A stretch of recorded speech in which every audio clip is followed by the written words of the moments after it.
오늘 나누실 말씀은 요한복음 21장 3절에서 14절 말씀입니다. 3절을 읽겠습니다. 시몬 베드로가 나는 물고기 잡으러 가노라 하니 그들이 우리도 함께 가겠다 하고 나가서 배에 올랐으나 그날 밤에 아무것도 잡지 못하였더니 날이 새갈 때 예수께서 바닷가에 서셨으나 제자들이 예수이신 줄 알지 못하는지라. 예수께서 이르시되 얘들아 너에게 고기가 있느냐 대답하되 없나이다. 이르시되 그물을 배 오른편에 던지라 그리하면 잡으리라 하시니 이에 던졌더니 물고기가 많아 그물을 들 수 없더라. 예수께서 사랑하시는 그 제자가 베드로에게 이르되 주님이시라 하니 시몬 베드로가 벗고 있다가 주님이라 하는 말을 듣고 겉옷을 두른 후에 바다로 뛰어 내리더라. 다른 제자들은 육지에서 거리가 불과 한 50칸쯤 되므로 작은 배를 타고 물고기 든 그물을 끌고 와서 육지에 올라보니 숯불이 있는데 그 위에 생선이 놓였고 떡도 있더라. 예수께서 이르시되 지금 잡은 생선을 좀 가져오라 하시니 시몬 베드로가 올라가서 그물을 육지에 끌어올리니 가득히 찬 큰 물고기가 153마리라. 이같이 많으나 그물이 찢어지지 아니하였더라. 예수께서 이르시되 와서 저반을 먹으라 하시니 제자들이 주님이신 줄 아는 고로 당신이 누구냐 감히 묻는 자가 없더라. 예수께서 가셔서 떡을 가져다가 그들에게 주시고 생선도 그와 같이 하시니라. 이것은 예수께서 죽은 자 가운데서 살아나신 후에 세 번째로 제자들에게 나타나신 것이라. 아멘. 오늘은 바닷물에서 아파하던 사람들이라는 제목으로 말씀을 나누겠습니다. 토지라는 유명한 장편 소설을 쓴 박경리 님께서 운명하기 몇 달 전에 이런 말씀을 했다고 합니다. 다시 젊어지고 싶지 않다. 모진 세월 가고 이제는 편안하다. 늙어서 이렇게 편안한 것을 버리고 갈 것만 남아서 참 홀가분하다. 이런 말씀을 했다고 합니다. 우리 마음이 그런 것 같지 않습니까? 우리가 코로나로 어려움을 겪고 백신까지 맞고 나니 마음이 참 편안합니다. 자유롭고 홀가분한 것 같습니다. 또 이제 박안서라는 저명한 소설가가 있습니다. 한 시대를 풍미했다고 하는 베스트셀러 작가입니다. 저도 이분 소설을 참 좋아했던 것 같습니다. 이분이 돌아가시기 전에 이런 말을 했습니다. 난 살아오면서 볼 꼴 못 볼 꼴 충분히 봤다. 두 번 보고 싶지 않다. 다시 젊어지고 싶지 않다. 나이가 드니 마음 놓고 고무줄 바지 입을 수 있는 것처럼 나 편한 대로 헐렁하게 살 수 있어 좋다. 저도 그렇게 살고 싶습니다. 고무줄 헐렁한 몸빼 바지 입은 것처럼 물 흐르듯이 자유롭게 편안하게 살고 싶습니다. 그렇지만 우리 형편이 우리를 묶고 있는 것 같습니다. 그럴지라도 우리 가족 성도님 모두가 편안하고 자유롭게 그리고 행복하게 살아가시는 우리 가족 모두 되시기를 예수님 이름으로 축원합니다. 오늘 읽은 말씀에서 주요 단어들이 몇 가지 있습니다. 디베라 바다 7명의 제자들 그리고 물고기 부활하신 예수님, 이것이 오늘 읽은 말씀의 주요 단어들입니다. 디베라 바다와 제자들에 대해서는 지난주에 말씀을 나누었습니다. 오늘은 물에 대한 진리와 고통에 대해서 말씀을 나누려고 합니다. 첫 번째로 물을 많이 마셔라. 오늘 성경을 통해서 말씀하고 있습니다. 설교 시간에 무슨 건강 세미나입니까? 질문하실 수 있겠습니다. 맞습니다. 건강 세미나입니다. 보십시오. 물에 피에 생명이 있다는 말씀을 나누었습니다. 저 같은 키와 몸무게라면 약 5리터의 피가 있답니다. 5리터 피 중에서 약 78% 정도가 물이랍니다. 피의 대부분은 물이라는 것이죠. 신비롭게도 피의 78%쯤이 물이라는 것은 물이라는 것은 생명 자체는 아니지만은 생명을 돕는 그리고 생명을 유지하는 절대적인 것이구나. 그러므로 물이 곧 생명과 같다는 것을 알 수 있겠습니다. 그렇게 물을 3, 4일 정도쯤 마시지 않으면 죽을 수도 있다라고 말합니다. 제가 금식 기도를 하면서 때로는 물까지 마시지 않는 단식 기도를 하고는 했습니다. 물을 마시지 않는다는 것은 생명을 걸었다는 것을 의미하기도 합니다. 그래서 주님께서 속히 응답하시고 그렇게 하셨던 것 같습니다.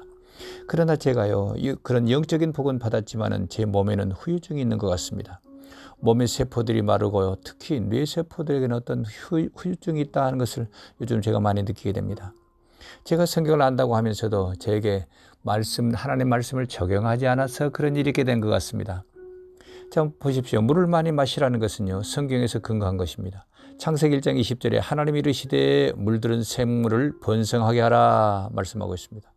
방금 말씀을 나눴던 것처럼 물은 생명 자체는 아니지만은 생명을 돕는 중요한 요소라는 것을 과학이 증명해 주고 있지 않습니까? 그런데 놀라운 것은 성경에서 이것을 이미 기록해 놓았다는 것입니다. 물이 몸에 들어가면 몸 세포들은 잘 자라도록 번성하도록 돕는다는 것입니다. 이것이 1장 20절 말씀입니다. 이거 참 신비로운 일이지 않습니까? 어머니들의 아이를 품을 때 자궁 속 양수 안에 생명을 품습니다. 물은 생명을 번성케 하라는 그 말씀대로이지 않습니까? 어머니 양수 속에서 어린 아이의 생명이 생육하고 자라난 것입니다. 그렇기에 우리 몸도 어른이 되어서도 이 몸 세포들은 계속해서 물을 요구하는 것 같습니다. 다른 생물이나 식물도 그렇습니다. 물이 있어야 풍성해집니다. 물 없는 사막은 생명체 없는 황량한 곳이 되고요. 요즘에 화성으로 인공위성을 쏘아 올리면서 찾고 있는 것이 물이지 않습니까? 왜 물의 흔적을 찾겠습니까? 물이 있다면 생명이 있기 때문에 그렇습니다. 제가 좋아하는 식물을 가져왔습니다. 명월초라고도 하고 당뇨에 좋다고 해서 당뇨초라고도 한답니다. 튼실한 줄기를 잘라왔습니다. 이 식물에는 엄청난 고통일 것입니다. 뿌리에서 잘려졌으니 죽은 것처럼 보입니다. 이 줄기를 제가 물에 담궜습니다. 2, 3주 지나면 뿌리가 생겨집니다. 줄기가 다시 살아나는 것입니다. 그리고는 새손이 돋습니다. 신비롭지 않습니까? 아하, 그래 또 다시 알 수 있겠습니다. 물은 생명을 번성케 하라는 그 말씀대로 이 작은 식물이 생명을 번성케 하는구나. 우리가 알 수 있겠습니다. 어머니 양수 안에서 어린 생명이 자라는 것, 사람이든 동물이든 물을 마셔야 세포들이 양육하고 번성하고 충만해지는 것입니다. 이거 신비로운 일 아닙니까? 이를 볼 때에 하나님께서 자연을 창조하시고 식물을 창조하시고 사람을 창조하셨다. 분명히 알 수 있게 되는 것입니다. 그렇다면 모든 생명체에 물이 절대적으로 필요한데 영혼은 어떨까요? 영혼에도 물이 필요하겠습니까? 그렇습니다. 물이 필요합니다. 그러면 영혼의 물은 무엇을 영혼의 물이라고 표현할 수 있을까요? 진리입니다. 그리고 예수 그리스도입니다. 그러면 물이 진리라고 예수 그리스도라고 하는 것을 어떻게 알 수 있겠습니까? 히브리 문자로 알 수 있습니다. 영의 세계를 표현하기는 해야 되겠는데 문자로 표현해내야 되지 않겠습니까? 그래서 그림 문자로 영의 세계를 그려냈습니다. 그 언어가 히브리 언어다라고 말합니다. 히브리어로는 하나님이 어떤 분이신지 영의 세계는 어떤 세계인지 설명하고 그리고 그것을 성경에 기록했습니다. 그것을 번역해서 영어와 한국어 이런 성경이 나오게 된 것입니다. 영적인 세계를 표현해내는 히브리 알파벳에 mem이라는 알파벳 단어가 있습니다. 이 히브리어 mem이라는 알파벳은 물을 의미하고요. 또는 진리를 의미합니다. 물질로는 물이고 영적으로는 진리를 표현하는 단어가 mem이라는 단어입니다. 자, 그러니까 생명체를 생육시키고 번성시키는 것이 물이라면 영혼을 생육하고 번성 충만케 하는 것이 진리라는 것입니다. 자, 물은요, 생명을 양육하고 번성케 하라는 명령을 영적으로 해석한다고 하면 진리는 영혼의 영생, 그 영을 양육하고 번성케 한다 이것입니다. 예수님께서 말씀하셨습니다. 내가 곧 길이요 진리요 생명이니. 그래서 예수님이 진리시구나. 진리신 하나님께서 사람 몸을 입고 오셨구나. 이분이 예수님입니다. 그렇기에 영혼의 생명을 주는 물은 진리이고 진리신 예수님이 그렇습니다. 그렇게 오늘 말씀은 물들은 생명을 번성케 하라 이 말씀을 통해서 우리에게 진리를 말씀하고 있습니다. 모든 육체는 물이 절대적으로 필요하지 않습니까? 물이 세포를 생육하고 번성하고 충만하게 합니다. 그렇기 때문에 물을 마시지 않으면 죽습니다. 적게 마시면 건강도 약해집니다. 물을 많이 마셔야 할 것 같습니다. 그래야 몸 세포가 생육하고 번성하고 충만해진다 하는 것을 알 수 있겠습니다. 그러면 우리 영혼에도 물이 필요한데 영혼의 물은 진리라는 것입니다. 진리는 예수님이십니다. 그렇기 때문에 우리의 영혼이 살아나려고 하면 예수님 진리가 절대적으로 필요하고요. 예수님께서 절대적으로 필요합니다. 이것을 알 수가 있습니다.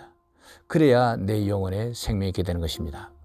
그리고 물을 마셔야 내 몸 세포들이 생육하고 번성에 충만해지는 것처럼 내 영혼도 진리 그리고 말씀이신 예수 그리스도를 마셔야 내 영혼이 생육하고 더욱 번성하고 충만해지게 되는 것입니다. 그렇게 우리가 생육하고 번성 충만해지려고 하면 두 가지를 해야 합니다. 첫 번째로는 영적인 물을 예수 그리스도 이름을 자주 부르십시오. 우리가 하루에도 여러 번 물을 마셔야 건강한 것처럼 하루에도 여러 번 예수 그리스도, 예수 그리스도, 예수님, 예수님, 예수 그리스도 이름을 자주 부르실 수 있길 바랍니다. 그리고 두 번째로는 예배를 드리는 일입니다. 예배는 참 쉽습니다. 그저 찬송만 흥얼거리면서 예수님, 하나님을 생각하는 것, 그것도 예배입니다. 또 주님 생각하면서 기도하는 것, 주님의 이름을 부르면서 기도하는 것, 그것도 예배의 한 부분입니다. 또 이 성경 말씀을 읽고 큐티하는 것, 그것도 그것도 예배의 한 부분입니다. 이 두 가지를 첫 번째로는 예수 그리스도 이름을 자주 부르시고요. 두 번째로는 예배 드리는 일을 매일 하루도 여러 번씩 하실 수 있으시길 바랍니다. 그러면 물이 내 몸에 들어가서 그저 단순히 물만 마셨는데도 그 물이 들어가서 세포를 양육하고 번성하고 충만하게 하는 것처럼 그저 단순히 예수 그리스도 이름만 부르고 그저 단순히 찬송 부르고 그저 단순히 성경 읽고 큐티하고 그렇게 했는데도 불구하고 내 영혼이 생육하고 번성하고 충만해지게 되는 것입니다. 물들은 생물을 번성케 하라. 그러므로 물을 많이 마셔라. 이것이 오늘 우리에게 주는 첫 번째 진리인 것입니다. 두 번째로 오늘 읽은 말씀을 통해서 알게 되는 두 번째 진리는 찢겨지는 고통이 있어야 말씀이 들려지고 생명이 나타난다는 것입니다. 달리 말하면 고통을 겪고 나서야 하나님을 알게 된다 이겁니다. 이것을 시적으로 표현한다고 하면 찢겨진 곳에 생명이 나타난다는 것입니다. 박완서라는 저명한 소설가에 대해서 먼저 잠깐 말씀을 나누었습니다. 이분이 생전에 외아들이 먼저 세상을 떠나는 그런 아픈 일이 있게 됩니다. 이 아들은 서울대 의대를 나온 의사였습니다. 얼마나 똑똑합니까? 엄마에게 걱정 한번 끼치지 않았던 그런 자랑스러운 아들인데 하늘나라로 먼저 보내놓았으니 이 어머니의 마음이 어떻겠습니까? 이 어머니가 식음을 전폐합니다. 그때가 88 올림픽이 열릴 때인데요. 성화가 도착했다고 마을마다 잔치가 벌어지는 것도 꼴보기 싫고 이런 세상이 뒤집어지지 않는 것도 참을 수 없을 만큼 고통이더랍니다. 그리고는 그 어미가 그 훌륭한 아들을 잃어버린 그 어미가 따라서 죽지도 못하고 이 어미가 미치지도 않은 그 자신을 원망할 만큼 그렇게 고통했다는 것입니다. 그때가 성당을 다닌 지 4년째 되는 해인데요. 그쯤 되니까 하나님을 원망하게 되더라는 것입니다. 수없이 하나님을 원망하고 원망했습니다. 도대체 하나님이 있긴 하시는 것입니까? 그런데 하나님 있으시다면 왜 하필 내 아들입니까? 얼만큼 원망하고 얼마나 원망했겠습니까? 그렇게 1년여를 지나는 동안에 많은 분들을 만납니다. 본당 신부님도 만나고 이혜인 스님도 만나고 또 여러 스님들 만나고 그럽니다. 그러는 중에 하나님을 다시 깨닫게 됩니다. 이분이 그렇게 말합니다. 그런 고통의 1년을 지나는 동안에도 한마디도 없으셨지만은 내가 그렇게 원망할 하나님이 계셨다는 것이 얼마나 고마운지, 원망할 하나님이 계시지 않았다면 자신이 존재할 수 없었을 것이다. 침묵하신 하나님께서 자신을 향한 배려였다. 침묵하지 않은 것이, 이렇게 말하고 있습니다. 그런 찢어지는 고통과 참을 수 없는 고통을 겪은 후에 하나님을 다시 만나게 된 것입니다. 이것이 찢겨지는 고통이 있어야 말씀이 들려지는 것을 의미합니다. 그런 고통이 지나면서 하나님을 알게 된다는 것입니다. 이것은 우리 생활에 있는 일이지만은 이것을 성경이 말씀을 하고 있습니다. 티베리아 바닷가에서요. 7명의 제자들이 물고기를 잡습니다. 그들은 그 바다에서 고기를 잡는 어부 출신이고 그 바닷가에서 살던 사람들이니 그 바다가 얼마나 익숙한 사람들입니까? 그런데도 밤새 물고기 한 마리도 잡지 못했습니다. 이거 있을 수 있는 일입니까? 있을 수도 없는 일입니다. 얼마나 실망되고 허탈하고 힘이 빠지는 일이겠습니까? 아들을 잃은 엄마의 고통만큼은 아니지만은 그들에게도 고통스러운 밤이었습니다. 날이 밝아지기 시작했습니다. 그 상황을 상상해 보십시오. 그때 예수님 말씀이 들렸습니다. 오른편에 그물을 던져라. 그저 말씀이 들렸습니다. 그 말씀대로 그물을 던집니다. 따지지도 않고 우리가 이미 여러 번 해봤다고 말하지도 않고 그저 누구 말씀인지도 생각지도 않고 그저 오른편으로 던졌습니다. 생각해 보십시오. 밤새우 그물을 던졌으니 배 오른편, 왼편, 앞편, 뒤편 수없이 던졌을 것 아닙니까? 그런데도 한 마리도 잡지를 못했습니다. 그런데요, 그 말씀에 따라서 배 오른편에 던졌더니 신기한 일이 일어났습니다. 누가 하는 말인지도 모른 채 그저 오른편에 던졌는데도 큰 물고기가 잡혔습니다. 그물이 찢어질 만큼 잡혔습니다. 찢겨질 만큼 잡혔습니다. 이것이 말씀하는 것이 찢겨지는 고통이 있어야 말씀이 들려진다, 이런 진리를 설명하는 것입니다. 그물을 찢겨지는 것을 말하는 것이 아니고요, 이 제자들의 마음이 찢겨졌다는 것입니다.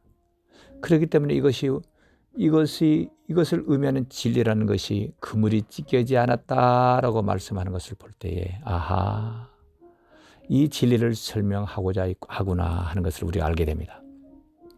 이것을 자세히 해석해 보겠습니다. 6절을 보시겠습니다. 그물을 배 오른편에 던지라, 그리하면 잡으리라.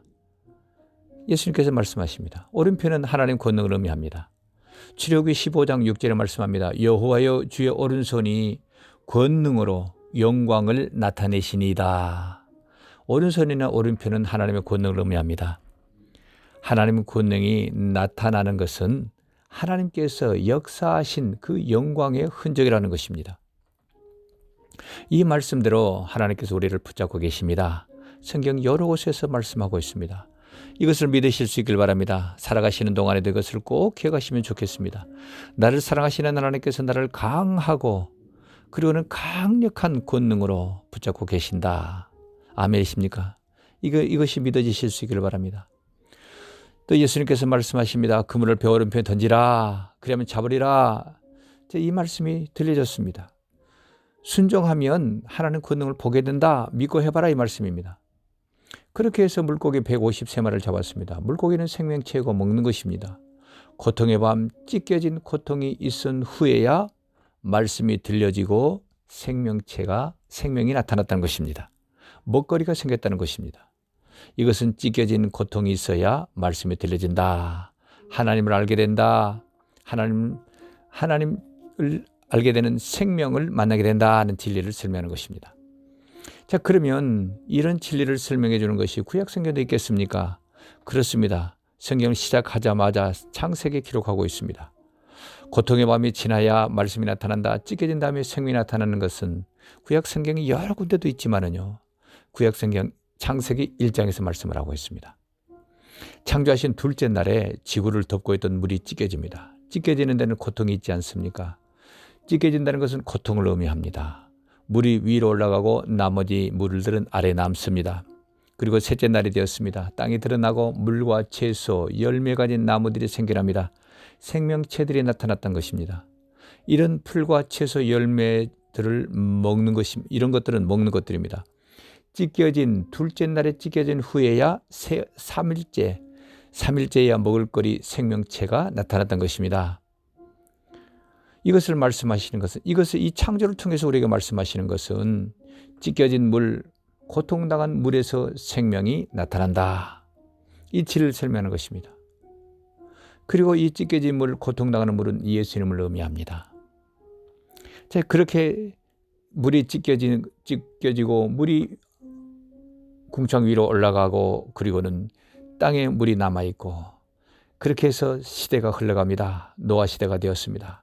우리가 잘 아는 것처럼 하늘에 있던 찢겨진 물이 이 땅에 내려옵니다.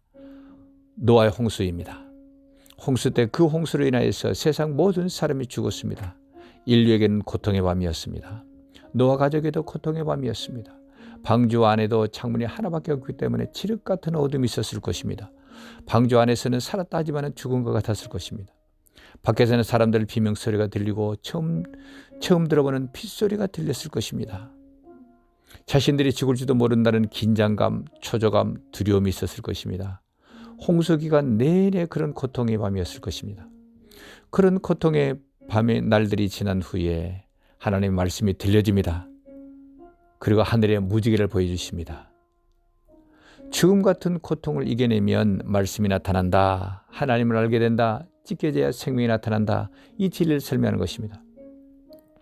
우리가 오늘 이 말씀을 나누게 되는 것은, 이렇게 자세한 말씀을 나누게 되는 것은 우리가 어떤 고통스러운 일이 있달지라도 실망하지 말자는 것입니다.